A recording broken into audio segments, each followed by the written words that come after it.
نحمده ونصلي على رسوله الكريم بسم الله الرحمن الرحيم السلام علیکم.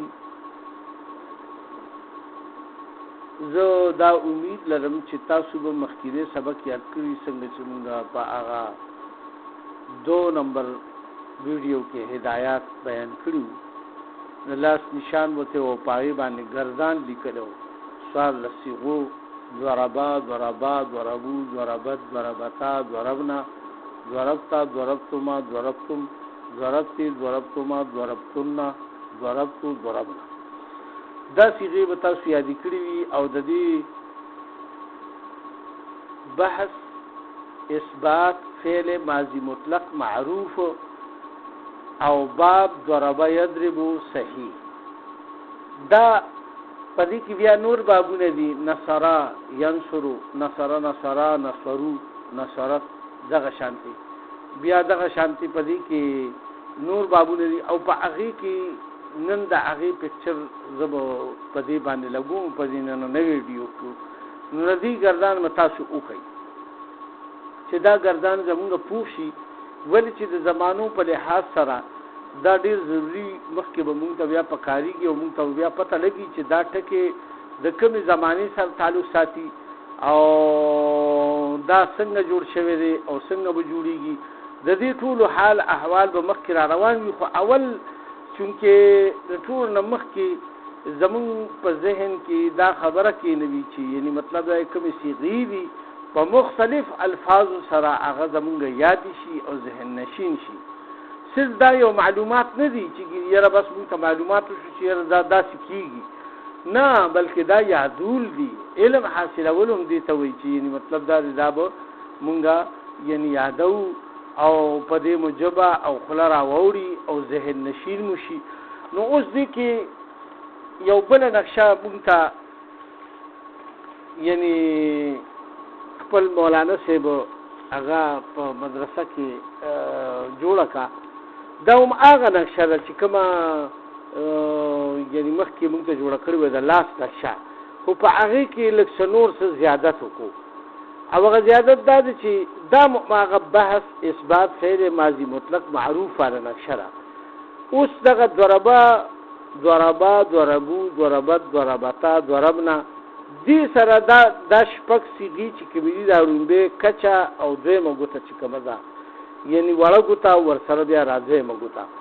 دا رومبه ګوته دا د مذکر د پاره ده او رومبه بند د واحد مذکر د پاره ده. بیا دویم بند د کچ ګوتی یعنی وړي ګوتی، دویم بند دا دو کسان لپاره چې ورته په عربی کې تسنیه وایي، نو دا ضربا دا بلګدا سره کې شي. او دا دریم بند چې دی نو ضربو دا د جمع د پار راځي، یعنی د دریو سړو او بیا راغی نه زیات چې څومره یې نه د پار به ضربو راځي. او دغه شانتي ضربا چې کوم دی دا دو سړو د پار شو ضربا یعنی لندویل دا واحد د پار شو. بیا دا دیمه ګوته چې کومه دا وړي کچ ګوتی سره دا خوا کې دو ضربت ضربتا ضربنا. نو ذکر ضربت چې کوم دی دا وی خزي د پاره شو او غایب چې وی غایب، او دا ضربتا دا د دو خزو د پاره غایب چې دغه موجود نه وي، او ضربنا دا د ډیرو خزو د پاره شو. اوس د دې معنی به بیا موږ په بل باب کې وایو، خو صرف دا اوس موږ ته یعنی دا خی چې دې کې مذکر والا کوم صيغه ده او مؤنث والا کوم صيغه ده، بیا واحد والا کوم صيغه ده او تسنیه دو والا کوم صيغه ده او جمع والا کوم صيغه ده. اصل کې په عربی ژبه کې یعنی تسنیه چې دوی د دې ځان له یو صيغه استعماليږي، په نورو ژبو کې دا خبره نشته، لکه زموږ په پښتو کې یا انګلیش کې اردو کې چې د یو کس نه زیات شي بس هغه بیا په جمع کې راځي، لکه 2 کسان شو یا 3 شو یا 4 شو بس دا بیا جمع دي د لپاره یعنی د جمع ټکی راځي. لیکن په عربی کې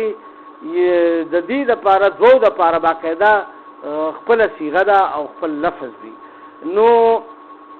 دا هغې دا پته لګي چې مطلب دا دو کسانو بیا چې دو نه زیات شي بیا د هغې دپاره د جمع صیغه راوړی شي.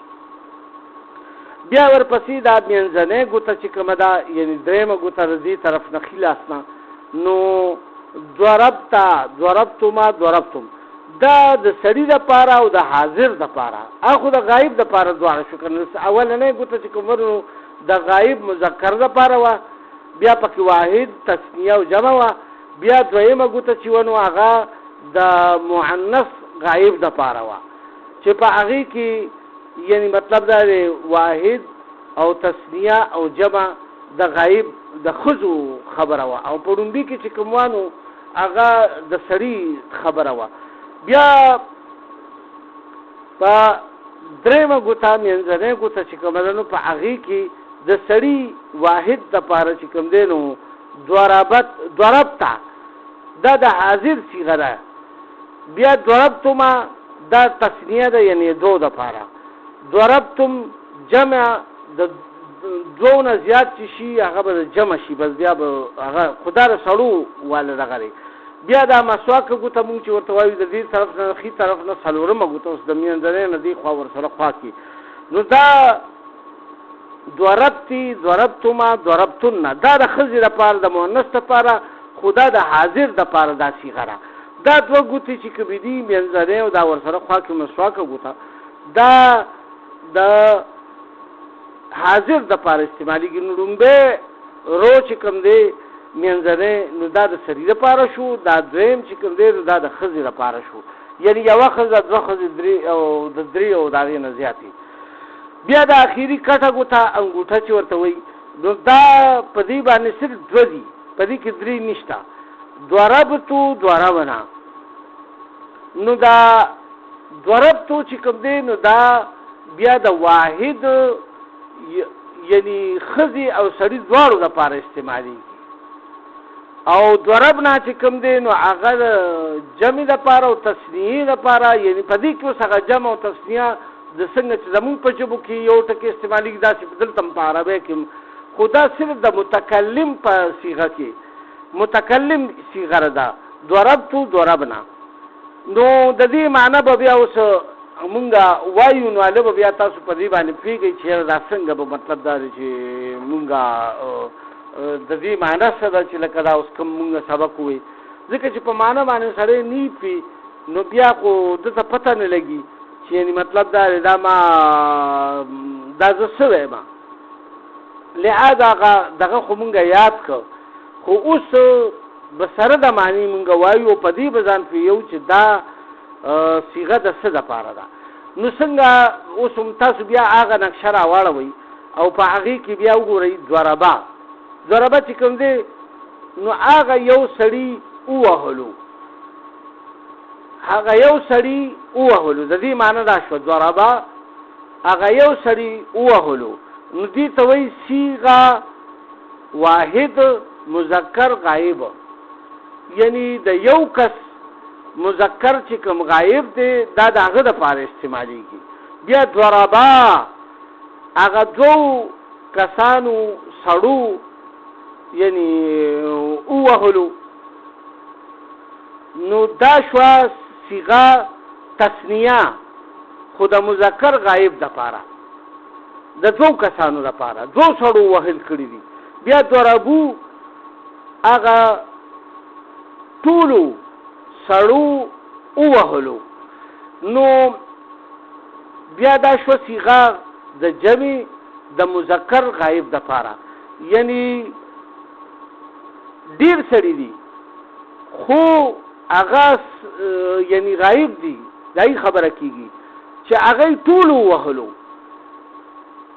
اوس دلته کې صرف یعنی دا درې صيغې مونږه په دې طریقې سره یاد کړو چې ضربا هغه یو سړي وهلو ضربا دا چې ویل وګت کو ورته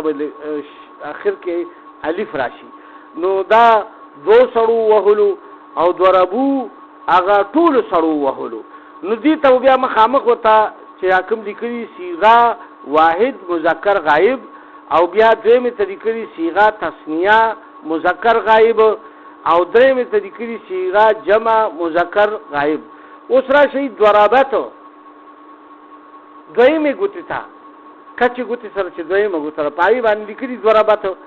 نو ضربت دا اوس د ښځې دپاره استعمالیږي خو په دې کې بیا درې دغه دي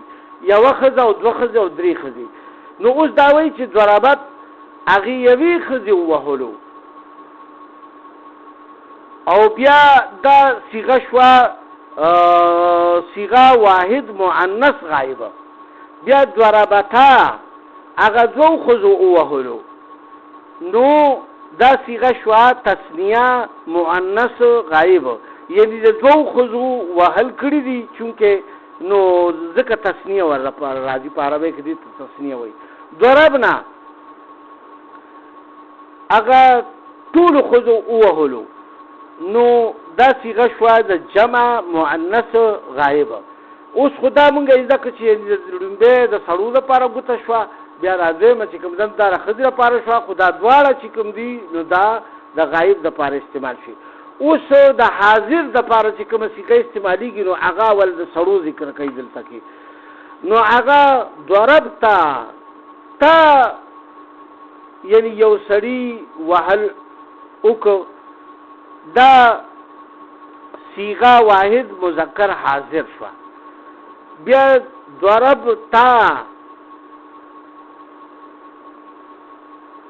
تا یو سړي یعنی وهلو بیا ضربتما تاسو دوو سړو وهل وکړل نو دا تثنیه مذکر حاضر شو صیغه او بیا ضربتم تاسو ټولو سړو وهل وکړل وهلو نو ادا شو جی صیغه جمع مذکر حاضر دغه شانتی بیا اوس د ښځې صیغه شروع کی مسواک ګوته باندې ضربتی تا یوې ښځې وهل وکړل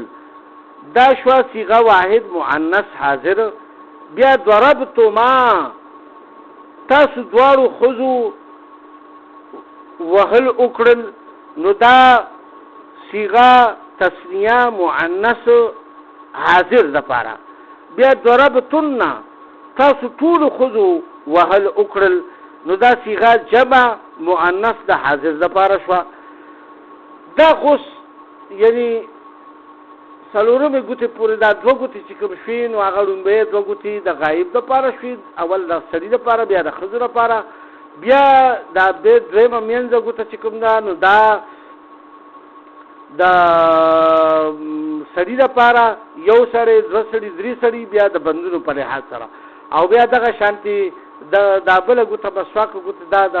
ښځې حاضر دپاره چې کوم دی نو دا صیغې شوي مونږ تاسو ته په ډیټیل سره ووایو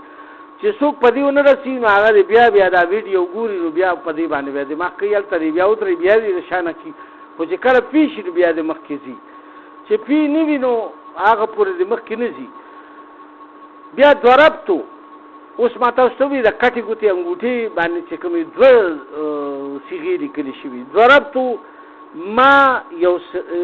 یو سړي یا یوې ښځې وهل وکړل نو دا واحد مذکر و مؤنث متکلم یعنی مخامخ چې کوم ناست دی او هغه خبره کوي په خپله نو دا متکلم شو او حاضر چې کوم سړی ناست دی او هغه وهل کوي نو دا حاضر شو او غایب هغه سړی چې هغه موجود نه دی خو د هغه متعلق خبر راغو چې هغه دغه شانتې وهل وکړل نو دغه غایب شو او حاضر چې کوم سړی ستا په مخکې وهلو کي نو هغه حاضر شو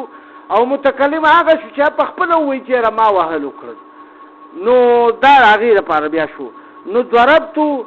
ما یو سړي یا یو ښځې وهل وکړل نو دا به صیغه واحد مذکر و مؤنث متکلم شي او ضربنا مونږه دوو سړو یا ټولو سړو یا دوو ښځو یا ټولو ښځو وهل وکړل نو دا به شي صیغه تثنیه و جمع مذکر و مؤنث متکلم دا چونکې د ښځې او د سړي دپاره دواړه دي نو ځکه مذکر و مؤنث پکې راغو یعنې د دواړو لپاره دا استعمالیږي نو لومبۍ خبره خو دا ده چې وروره دا خو تاسو په دې باندې داسې دماغ نه خلاصېږي بلکې دې له به باقاعده وخت ورکوئ او فارغ وخت ورکوي چې په دې کې تاسو په تنهایی کې کینی او دا به ګورئ او بار بار به وایي او د علم چې چا سره قدر وي نو هغه به دا علم حاصلوي چې چا سره د دې قدر وي نو هغه بس اکتاحت محسوس کړي ستړی به شي او بس هغه وایي دا څه فضل کار دی دا خو مړه بس په دې باندې خو زمونږ دماغ نه خلاصېږي نو زما دا درخواست دی چې اول خو دا هغه خلکو ته تاسو شیر کوي کوم خلک چې په دې کې دلچسپي لري او هغه غواړي چې علم حاصل کړم او هغه شوق کوي دې ته دا نه چې بس د معلوماتو لپاره او بیا د دې علم سپکاوی کوي نو دا داسې شو چې لکه دین سپکاوی شو د الله د قرآن ځکه چې دا ټول د قرآن پاک نه اخیستې شوي دي او په هغې باندې دا اجرا کېږي چې دا صیغه څنګه جوړه شوې دا ټکي څنګه جوړ شوی دی نو دا به وروسته بیا موږ ته د دې په قرآن او په حدیث کې د دې نه پته لګي چې یعنې دا ټکې د کومې زمانې دی د سړي دپاره دی که د ښځې دپاره دی او دا کومه صیغه ده نو چې موږ ته د دې پته ولګي نو بیا به د هغې په معنی باندې پوهېږو او بیا به د هغې هغه معنی موږ په صحیح طور باندې کولی شو خو چې پوره دا علم موږ ته صفوة المصادر دا مونږ ته حاصل شي په عربی ژبه کې نو بیا به مونږ د قرآن شریف ترجمه کولی شو او په قرآن شریف باندې به بیا پوهېږو خو ولې د هغې نه مخکې چې دا 8 کاله 10 کاله علما لګیا وي او دا سړی ټوکړي خوري او دا شپې روڼوي او ټوله شپه هم لګیا وي د ورځې هم دا کوي لږ لږ آرام ته ورته ټایم میلاوي کله ورته معمولي دال ساګ وغیره په بعضو مدرسو کې میلاو شي او د مسافرۍ ژوند تېروي چېرته میاشت پس چېرته 15 ورځې پس چېرته هفته پس استادان اجازت ورکوي د کور ته رسلو ماشوم ته یا سړي ته چې چا داخله اخیستې وي نو دا ډېر ګران کار دی نو د دې دپاره دا علم داسې نه زده کېږي چې ګیرې یاره بس دا مونږ ته بس تیار داسې بس مونږ به یو نظر دې ته وګورو او بس دا به دغه شي څنګه چې ګوره د دنیا کتاب ساینسي وي او که معلوماتي وي او که اسلامي وي او که هغه معاشرتي وي هر قسم کتاب یا یو زبان اردو انګلیسي زده کول وي او څومره بار بار مونږ وایو نو دا هم دې کې دا د عربۍ بیس په دې کې زده کېږي عربي ژبه به هم زمونږ زده شي ورسره به زمونږ پښتو کې هم په هغې باندې عبور حاصل شي بیا چې مونږ کله قرآن پاک وایو انشاءالله نو هغه به بیا مونږ له مزه راکوي ولې چې مونږ په هغې باندې پوهېږو څنګه چې په عرب پوهېږي تاسو به کتلي وي چې هغې کله تلاوت کوي د هغې د سترګو نه اوبه روانې شي اوښکې ترې روانې شي او هغې ډېر زیات جاړي چې کله د جهنم دغه راشي او کله چې د جنت واقعات راشي د هغې زړونه داسې خوشحال شي او همدا کیفیت به د رسول پاک صلی الله علیه وسلم په خپله مو چې کله به د جنت یعنې واقعه په قرآن شریف کې په تلاوت کې راتله نو ډېر به داسې خوشخرم لکه او چې کله به د عذاب آیاتونه به تلاوت کول نو ډېر زیات به جړلم او افسرده غوندې بو نو دا کیفیت بیا سړي په خپله جوړېږي ولې چې د الله کلام دی ډایرکټ د الله طرف نه راغلی دی په رسول الله صلی الله علیه وسلم باندې جبرائیل علیه السلام راوړی دی زمونږ په دې باندې ایمان دی او بیا د دې یوازې صرف تلاوت نه تلاوت باندې خو ثواب به مونږ ته ملاویږي په هر حرف باندې لس نیکۍ لیکن د دې نه علاوه دا د عمل لپاره هم نازل شوی دی چې مونږ په دې باندې عمل وکړو دا زده کړو او په دې باندې په خپل عمل وکړو او نورو خلکو ته ورسوو ځکه چې رسول الله صلی الله علیه وسلم فرمایلی دي وایي تاسو زما د طرف نه ورسوئ بلغوا عني ولو آیه زما د طرف نه ورسوئ اگر که تاسو ته یو آیات هم یاد وي یو حدیث هم یاد وي نو تاسو هغه نورو خلکو ته ورسوئ نو داعیان جوړ شئ عالمان جوړ شئ اول خو به علم حاصلی که نه چې ته د یو حدیث یا د یو آیات عالم شي نو ته به هغه بیا بل ته رسوې د تو بیا داعی شي نو دا د پیغمبرانو کار دی او چونکې د رسول الله صلی الله علیه وسلم د ختم نبوت په صدقه کې اوس دا کار مونږ ته الله پاک رالیږلی دی دا زمونږ ذمواري ده تر قیامته پورې بل پیغمبر نه راځي نو لہذا ټول امتیان په دې باندې مکلف دي چې به د خپل علم مطابق یعنی دین خورئ او د دې اراده به کوي دا نه چې بس سار پاسېږو کار نه لاړو او بیا مو ستړي شو او بیا راغو انټرټینمنټ مو کو تفریح له لاړو او خوا دې خوا بس په ګپ شپ کې مو ورځ تېره کړه شپه مو تېره کړه د الله پاک عبادت او د الله پاک حکمونه مونږ نه پاتې شي او هغې مونږ ته پروا هم نه وي مونږ څه حیوانان یو موږ خو الله پاک انسانان پیدا کړیو اشرف المخلوقات پیدا کړیو نو دې لپاره زموږ نه تپوس کیږي د یو لمحې تپوس کیږي نو دا یو لمحه یو منټ یو سکند دا موږ قیمتي کو دا ضایع کوونه او دا په علم حاصلولو سره په ذکر کولو سره په منځونو کولو سره په تلاوت کولو سره دا مونږه په خو اخلاقو سره په خلین دین سره